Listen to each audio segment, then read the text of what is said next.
Halo, selamat malam teman-teman dari Aparindo.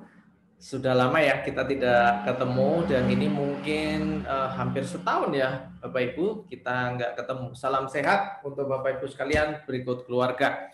Malam hari ini saya akan bercerita sedikit tentang peraturan OJK nomor 44 ya Bapak Ibu tahun 2020 lalu yang secara efektif sudah mulai diberlakukan, di mana Bapak Ibu yang masuk di dalam sektor industri asuransi juga mempunyai kewajiban untuk membangun sebuah manajemen risiko.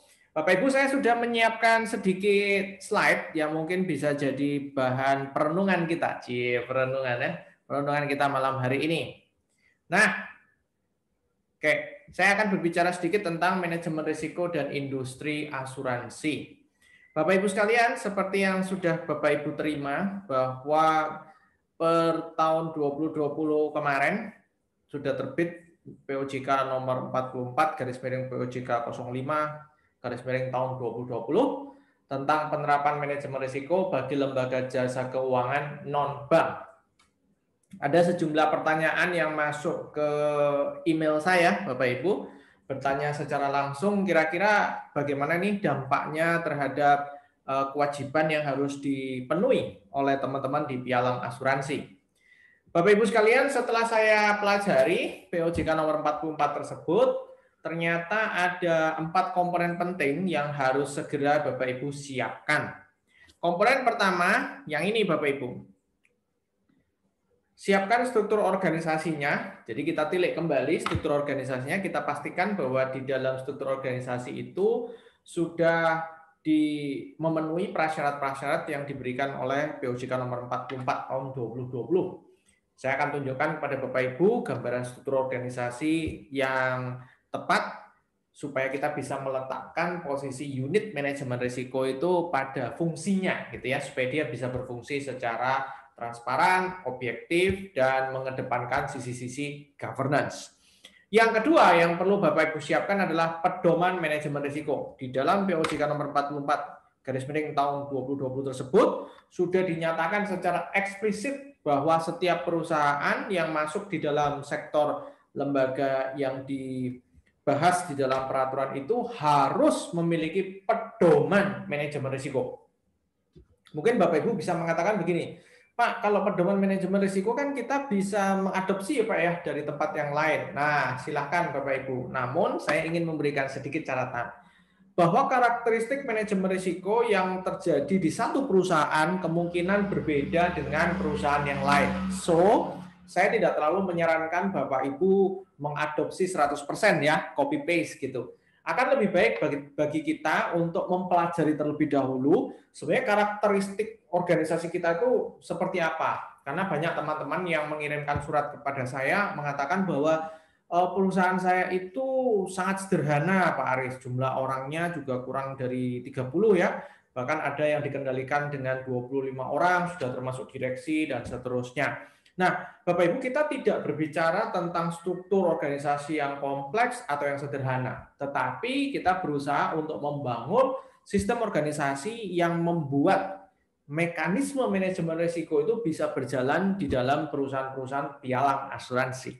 Yang ketiga, Bapak Ibu, adalah kebijakan manajemen risiko. Jadi ada pedoman manajemen risiko, ada kebijakan manajemen risiko.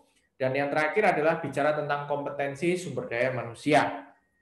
Ada baiknya Bapak Ibu ke depan, teman-teman, staf-staf Bapak Ibu, maupun direksi, maupun komisaris, itu memang harus tersertifikasi manajemen risiko ya Bapak Ibu ya. Ada beberapa jenjang sertifikasi manajemen risiko, mulai dari CRMO, yaitu Certified Risk Management Officer, dan CRMP, Certified Risk Management Professional. Kemudian yang paling tinggi saat ini adalah CRGP ya. Jadi governance professional gitu ya, risk and governance professional. Nah, jadi arah ke depan saya menyarankan Bapak Ibu sifatnya itu tak kenal maka tak sayang gitu ya. Maka lebih baik Bapak Ibu mensertifikasi teman-teman yang duduk dan menjalankan proses manajemen risiko itu sendiri.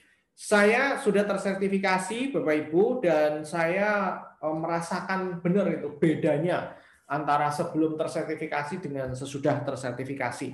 Artinya memang manajemen risiko itu tidak bisa dipandang sebelah mata, atau mungkin Bapak Ibu mengatakan itu kan bisa ya dilakukan secara by feeling gitu ya. Nah, memang saya sepakat Bapak Ibu, nothing more than feeling gitu ya. Sembari ngejuk ya Bapak Ibu ya. Tetapi di dalam ilmu ini manajemen risiko itu harus dipandang sebagai sebuah ilmu karena dia itu sebuah sistem yang hidup terus Bapak Ibu.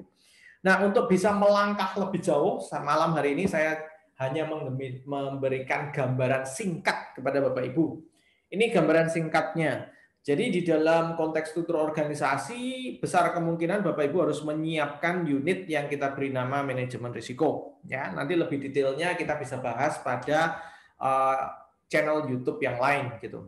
Nah, bicara tentang manajemen risiko ini Bapak Ibu, posisi yang ideal itu sebetulnya adalah di leher direksi. Jadi kalau ini adalah direksi Bapak Ibu, CEO beserta direksi yang lain gitu, sebelum mereka turun ke masing-masing divisi, kita lengkapi dengan manajemen risiko. Jadi kalau Bapak Ibu bertanya, Pak, berarti manajemen risiko itu satu level sama sekper ya, sekretaris perusahaan. Tepat sekali, antara sekretaris perusahaan, bagian legal, bagian SPI. Nah, di situ ada bagian manajemen risiko. Ini tips dari saya ya Bapak Ibu setelah mencermati peraturan yang ada. Kemudian Bapak Ibu, hal kedua yang perlu kita diskusikan malam hari ini adalah terkait metodenya. Metode mengelola risiko itu sudah baku Bapak Ibu ya. Ada metode baku dan metode itu senantiasa diperbarui dari waktu ke waktu. Metode yang pertama adalah ISO 31000:2018. Ini versi yang terbaru Bapak Ibu ya. Kalau sekarang 2021 ini boleh dikatakan ini versi yang terbaru. Kemudian yang kedua adalah versi COSO 2017. Ada sedikit perbedaan ya Bapak Ibu, tetapi dua-dua metode ini menyasar tujuan yang sama. Bagaimana caranya supaya strategi Bapak Ibu di dalam mencapai sasaran itu bisa dikawal dengan manajemen risiko. Jadi kalau dari sudut pandang ISO Bapak Ibu, secara singkat saya boleh katakan begini, bahwa sistem manajemen risiko itu dibangun untuk memastikan bahwa setiap strategi yang Bapak Ibu rumuskan bisa mencapai sasarannya. Jadi kalau Bapak Ibu punya RKAP, lalu Bapak Ibu mengatakan pada saya, wih Pak Aris, RKAP di perusahaan kami itu jarang yang tercapai ya, paling tercapai 80% atau 82%. Nah, berarti manajemen risiko ini bisa menjadi salah satu pengaman Bapak Ibu supaya strategi Bapak Ibu bisa betul-betul tepat sasaran. Jadi kalau di dalam ISO 31000 metode yang pertama itu biasanya kita siapkan strateginya dulu, baru kemudian manajemen risiko itu kita bangun untuk mengawal strategi ini supaya dia bisa mencapai sasaran. Nah, kalau Bapak Ibu mengatakan saya ingin punya metode manajemen risiko yang mengawal saya itu dari proses di mana saya menyusun strategi Pak Aris, ada enggak? Oh, jawabannya tentu sudah ada, yaitu COSO tahun 2017. Bapak Ibu bisa saksikan gambarnya di sini ya, bahwa di dalam COSO 2017 itu kita akan dihadapkan pada pemahaman kita harus melibatkan manajemen risiko pada saat Bapak Ibu menyusun strategi. Jadi Bapak Ibu, dari kedua metode ini sebetulnya ujung pangkalnya sama, yaitu bagaimana upaya kita di dalam mengawal pencapaian sasaran atau target kinerja kita. Nah, Bapak Ibu sekalian, secara detail ISO 31000:2018 terdiri dari 3 lingkaran ini. Nah, ketiga lingkaran inilah yang kalau saya melihat di dalam POJK nomor 44 tahun 2020 itu digariskan. Jadi 4 ini. Walaupun tidak menutup kemungkinan Bapak Ibu juga menggunakan versi yang COSO. Nah, yang ingin saya tekankan di sini adalah bagaimana perusahaan kita mampu kita bangun dengan menggunakan dasar-dasar manajemen risiko yang tepat. Kuncinya di situ Bapak Ibu. Jadi Bapak Ibu, jangan lupa stay tune pada channel YouTube Aris Chongsan ya. Nanti kita akan hadir dengan materi-materi yang baru. Saya juga ingin mengundang Bapak Ibu dari teman-teman Pialang Asuransi, mari kita rapatkan barisan kembali. Kita duduk sama-sama, bila perlu kita pelajari manajemen risiko yang diminta oleh POJK 44 itu seperti apa? Kita bangun bersama-sama.